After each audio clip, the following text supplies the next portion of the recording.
ঘরের মাঠ। সারাটা দিন দারুণ গরম গেছে। হাড়ে মাংসে যেন আগুনের আলপিন ফুটছিল।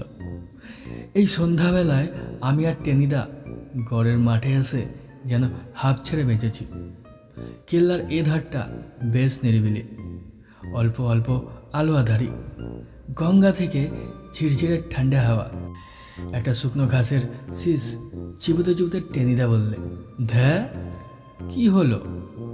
সব বাজে লাগছে। এমন গরমের ছুটিটা লোকে আরাম করে সিমলা শিলং বেড়াতে যাচ্ছে, আর আমরা এখানে বসে বসে স্রেফ বেগুন পোড়া হচ্ছি। বোগাস। এক মন বরফ কিনে তার উপর শুয়ে থাকলেই পারো, আমি ওকে উপদেশ দিলাম। টেনিদা তক্ষুনি হাত বাড়িয়ে বললে, টাকা দে। কিসের টাকা? বরফ কিনবে। আমি টাকা পাবো কোথায়? টাকা যদি দিতে পারবি না তাহলে বুদ্ধি জগতে বলেছিল কেডা? টেনিদা দাঁত খিচলো বিচ্ছিরিভাবে। এদিকে গরমের জ্বালায় আমি ব্যাঙ পোড়া হয়ে গেলাম, আর উনি বসে বসে ধ্যাসটামা করছেন। এখন গরম আবার কোথায়? আমি টেনিদাকে সান্ত্বনা দিতে চেষ্টা করলাম। কেমন মনোরম রাত, গঙ্গার শীতল বাতাস বইছে। আরও একটু কবিতা করে বললুম, পাতায় পাতায় পড়ে নিশির ও শিশির। নিশির শিশির? টেনিদা প্রায় চেঁচিয়ে উঠল। দেখ পেলা, ফ্যাজলামেরও লিমিট আছে। এই জ্যৈষ্ঠী মাসে শিশির দেখা দেখিনি। কোথায় তোর শিশির? ভারী ল্যাঠায় ফেললো তো। এরকম কাঠগোয়ার বিরসিকের কাছে কবিতা টবিতা বলতে যাওয়াই বোকামো।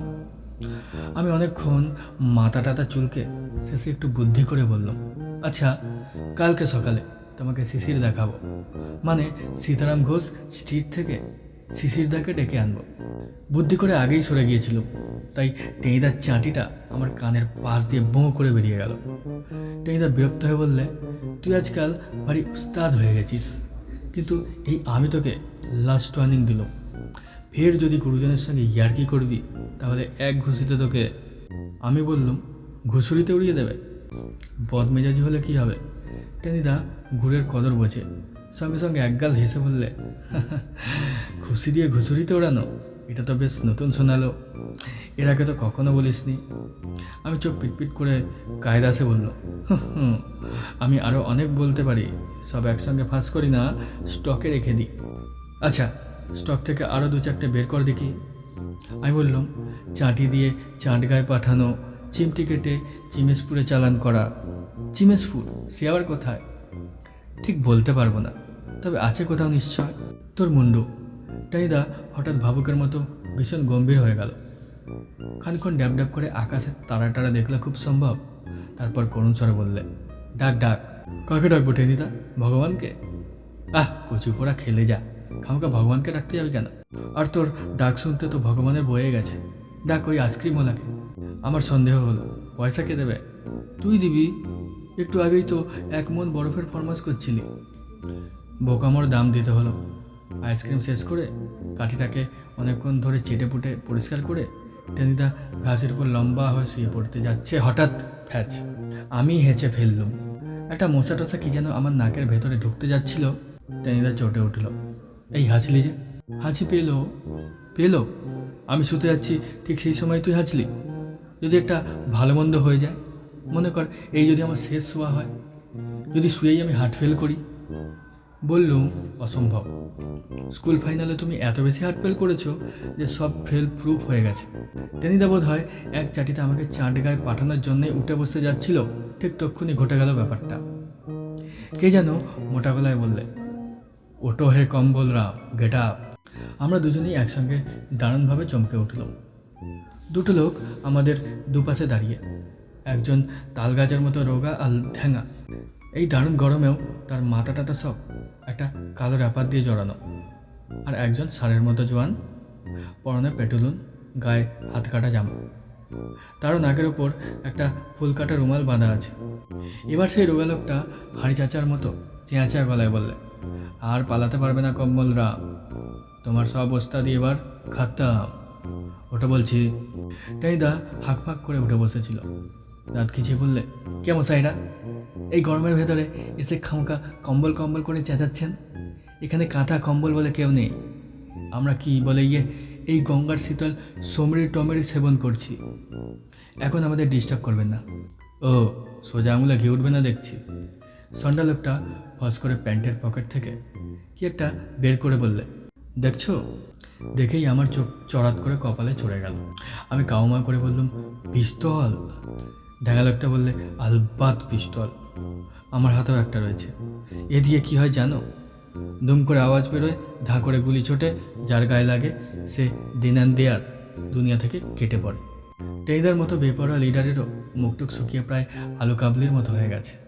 খাঁড়ার মতো লম্বা নাকটা ঝুলে পড়েছে নিচের দিকে। কুক্ষণে বেশ কায়দা করে দুজনে একটা নিরিবিলি জায়গা বেছে নিয়েছিলাম। আশেপাশে লোকজনও কোথাও কেউ নেই। চেঁচিয়ে ডাক ছাড়লে 2-5 জন নিশ্চয় শুনতে পাবে, কিন্তু আমরা আর তাদের বিশেষ কিছু শোনাতে পারবো না। তার আগেই দুটো পিস্তলের গুলিতে আমাদের দুনিয়া থেকে কেটে পড়তে হবে, একেবারে দেন অ্যান্ড দেয়ার। আমার সেই ছোটবেলার পিলেটা আবার যেন নতুন করে লাফাতে শুরু করলো। কানের ভেতরে যেন ঝিঝি পোকরা ঝিঝি করতে লাগলো। নাকের মধ্যে উচ্চিংড়েরা দাঁড়া বেঁধে সুরসুরি দিচ্ছে এমনি মনে হতে লাগলো। ভীষণ ইচ্ছে করতে লাগলো অজ্ঞান হয়ে যায়, কিন্তু দুটো পিস্তলের ভয় কিছুতেই অজ্ঞান হতে পারলাম না। টেনিদাই আবার সাহস করে বেশ চিনি মেশানো মোলায়েম গলায় তাদের বুঝিয়ে সুঝিয়ে বলতে লাগলো, দেখুন মশাইরা, আপনারা ভীষণ ভুল করছেন। এখানে কম্বল বলে কেউ নেই। কম্বল বলে কাউকে আমরা চিনি না। শীতকালে আমরা কম্বল গায়ে দিই না, লেপের তলায় থাকি। এ হলো আমার বন্ধু পটলডাঙ্গার প্যালারাম, আর আমি হচ্ছে শ্রীমান টেনি, মানে। মোটা লোকটা ঘোঁত করে বললে, মানে কম্বলরাম? প্যালারামের বন্ধু কম্বলরাম, রাম রামে মিলে গেছে, যাকে বলে রামে এক রামে দো, ঘুঘু খুত। শেষের বিটকেল আওয়াজটা বের করলো নাক দিয়ে। হাসলো বলে মনে হলো, আর সেই বিচ্ছিরি হাসিটা শুনে অত দুঃখের ভেতরেও আমার পিত্তি শুদ্ধ জ্বালা করে উঠল। সেই ঢাঙ্গা লোকটা খ্যাচখ্যাচ করে বললে, কি হাসি মস্করা করছো হে আম্বলাকান্ত? ফস করে একটা পুলিশ টুলিশ এসে যাবে, তাহলেই কেলেঙ্কারি। ওদিকে সিন্ধুঘটক তখন থেকে খাপ পেতে বসে রয়েছে। কম্বলরামকে নিয়ে তাড়াতাড়ি না ফিরলে আমাদের জ্যান্ত চিবিয়ে খাবে।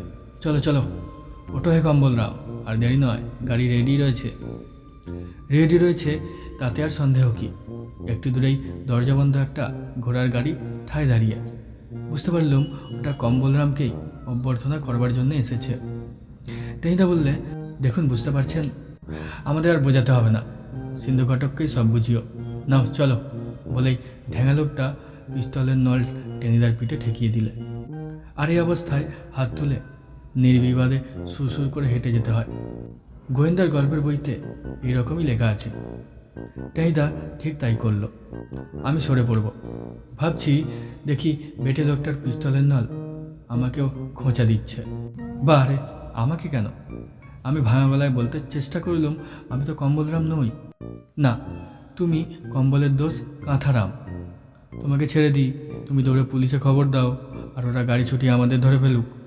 চালাকি চলবে না, চাঁদ, চলো। এই অবস্থায় হেমেন্দ্র কুমারের জয়ন্ত পর্যন্ত চলতে বাধ্য হয়।